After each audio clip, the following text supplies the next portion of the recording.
పెళ్ళైనా పండగైనా వేడుక ఏదైనా పట్టు చీరల ప్రత్యేక వేదిక వారాహి సిల్క్స్. మాట్లాడిన ప్రతి వక్త ప్రతి నాయకుడు ఒక మాట అన్నారు, ఇబ్బంది ఏదో ఉన్నది అని. కానీ ఒక్కసారి దయచేసి నేను మిమ్మల్ని ప్రార్థిస్తున్నా, ఇబ్బంది నిజంగా ఏమున్నది మనకు? కేసీఆర్ గారు 2001లో పార్టీ పెట్టినప్పుడు ఆ రోజు ఉండే ఇబ్బందులతో పోలిస్తే ఈరోజు మనం కూర్చున్న ప్లాట్ఫామ్లో ఈరోజు మనం ఉన్న పరిస్థితులు ఏమి ఇబ్బంది? ఇది ఇబ్బందే కాదు. అదొక లొట్టపీస్ కేసు, వాడొక లొట్టపీస్ ముఖ్యమంత్రి, చేయగలిగేది ఏమీ లేదు, ఇబ్బంది లేదు, మన్ను లేదు. మీరు అనవసరంగా ఇబ్బంది అన్న మాట దయచేసి మీరు మాట్లాడకూడదు పబ్లిక్ వేదికల మీద. ఎందుకంటే ఇబ్బంది ఏముంది? కేసీఆర్ గారు ఆనాడు కడుపు మార్చుకొని తెలంగాణ వచ్చుడో కేసీఆర్ సచ్చుడో, తెలంగాణ జైత్రయాత్రనో కేసీఆర్ శవయాత్రనో అని కూర్చున్నాడు చూడు. గా ఇబ్బంది ముందుకు ఇది ఏమి ఇబ్బంది నాకు అర్థం కాదు. మా తమ్ముళ్ళు కేసీఆర్ గారు నిరాహార దీక్ష కూర్చున్నా నాకు యాదుకుంది. ఉస్మానియా యూనివర్సిటీలో మా తమ్ముడు సుమన్ కానీ, ఎర్రోల సీను కానీ, ఇంకా మిగతా విద్యార్థి నాయకులు వాళ్ళ ఈపులు విమానం మూత మోగినాయి. 56, 60 లాఠీ దెబ్బలు పడితే ఒక్కొక్కరిని ఈపు కాలిపోయింది, కమిలిపోయింది. గా ఇబ్బందుల ముందు ఇదేం ఇబ్బంది? ఒక సిరిపురం యాదయ్య, ఒక శ్రీకాంతాచారి ఒంటి మీద పెట్రోల్ పోసుకొని, మనము చిన్న సురుకంటితేనే అయ్యా అవ్వ అంటాం, ఒంటి మీద పెట్రోల్ పోసుకొని భగభగ మండుతుంటే వాళ్ళు పోలీసుల మీద కురికిన చూడు. గా ఇబ్బంది ముందుకు ఇదేమి ఇబ్బంది? ఇబ్బంది అనేది లేనే లేదు. నేను మళ్ళీ చెప్తున్నా, అదో లొట్టపీస్ కేసు, వాడొక లొట్టపీస్ ముఖ్యమంత్రి, పీకేదేమీ లేదు.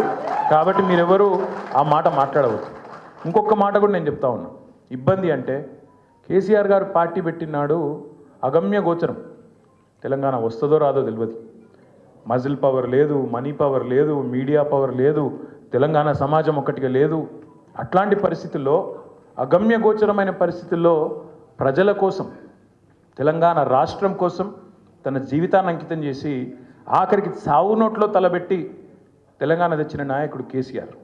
అట్లాంటి కేసీఆర్ తయారు చేసిన సైనికుడిగా, కేసీఆర్ రక్తం పంచుకొని పుట్టిన బిడ్డగా ఇది ఇబ్బంది కానే కాదు. మనం ఎవ్వరం కూడా బాధపడాల్సిన అవసరం లేదు.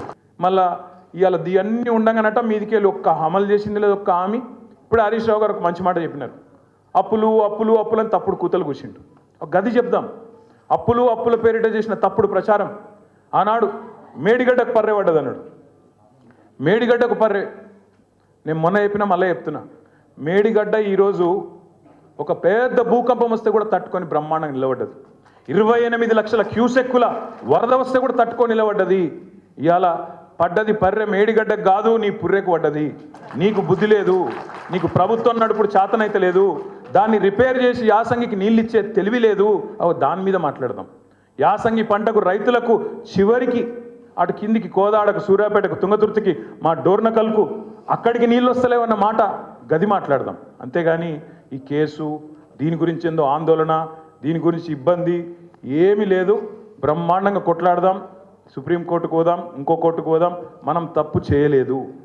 తప్పు చేయనప్పుడు ఎవ్వడికి భయపడే అవసరం లేదు. బరాబర్ న్యాయ పోరాటం చేద్దాం. హైదరాబాద్ ప్రతిష్ట పెంచడానికి, తెలంగాణ ప్రతిష్ట అంతర్జాతీయంగా ఇనుమడింపజేయడానికి ప్రయత్నం చేసినాం తప్ప ఒక రూపాయో అర పైసనో ఇందులో అవినీతి లేనే లేదు. కాబట్టి ఎవ్వరు ఏమన్నా మీరు పట్టించుకునే అక్కర్లేదు. మనం చేయాల్సిన పోరాటం రైతుల గురించి, 4000 పెన్షన్ల కోసం ఎదురు చూస్తున్న అవ్వ తాతల గురించి, అదేవిధంగా తులం బంగారం ఇస్తానని చెప్తే నమ్మి ఓటేసిన ఆడబిడ్డల కోసం, అదేవిధంగా 2500 మహాలక్ష్మి అని చెప్తే కొంతమంది తల్లులు ఎవరైతే మోసపోయినారో వాళ్ళ గురించి మాట్లాడదాం. ఈ సంవత్సరం మొత్తం ఆ పని చేద్దాం. తప్పకుండా కేసీఆర్ గారు చాలా స్పష్టమైన ఆలోచనతో ఉన్నారు. ఈ సంవత్సరం మనం కొత్త కమిటీలు కూడా వేసుకోవాల్సిన అవసరం ఉంది. సభ్యత్వ నమోదు, కొత్త కమిటీలు, బూత్ కమిటీ నుంచి మొదలు పెడితే గ్రామ కమిటీ, వార్డు కమిటీ, మండల కమిటీ, పట్టణ కమిటీ, జిల్లా కమిటీ, నియోజకవర్గ కమిటీ, అదేవిధంగా రాష్ట్ర కమిటీతో పాటు కొత్త అధ్యక్షుని కూడా ఈ సంవత్సరమే మనం ఎంపిక చేసుకోవాల్సి ఉంది. ఆ పని చేద్దాం. కార్యకర్తలకు శిక్షణ శిబిరాలు పెట్టుకుందాం. ఇప్పటిదాకా ఇంతమంది నాయకులు మాట్లాడిన మాటల్లో అన్ని విషయాలు అందరికి తెలియకపోవచ్చు. ఇదే కార్యక్రమాన్ని ప్రతి జిల్లాకు పోదాం. 32 జిల్లాల్లో పార్టీ ఆఫీసులు ఉన్నాయి, వాటిని యాక్టివేట్ చేద్దాం. మీరు హైదరాబాద్కి వచ్చుడు కాదు, మేమే మీ కాడికి వస్తాం. జిల్లాలోనే శిక్షణ కార్యక్రమాలు పెట్టుకుందాం బ్రహ్మాండంగా, అందరం కూడా కలిసి కట్టుగా. హరీష్ రావు గారు ఒక గొప్ప మాట చెప్పినారు. ఏమన్నారు? ఇది ఒక కుటుంబం, 60 లక్షల కుటుంబ సభ్యులున్న కుటుంబం బీఆర్ఎస్ పార్టీ.